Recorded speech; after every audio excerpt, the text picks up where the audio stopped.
The benefits of beating and immunity. I once asked my grandfather, why were people in the old days not as sick as we are today? Grandfather smiled and replied, son, in those days we used to beat everything.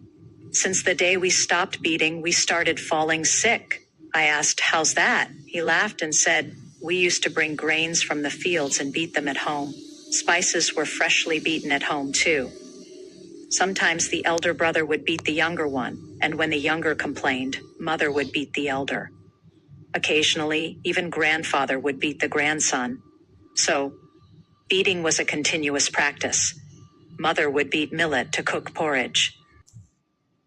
In the evening, clothes were beaten and washed thoroughly. At school, the teacher would also beat us sincerely. And in the madrasa, the beating by the Qari Sahib was unmatched.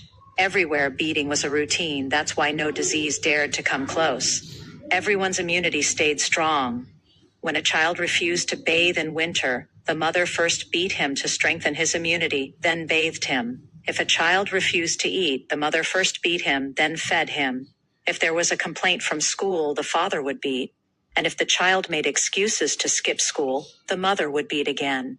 That's why everyone's immunity remained intact. So truly, it was the blessing of all that beating which has now disappeared. And that's why we keep falling sick today. This is what we call, in the beating policy,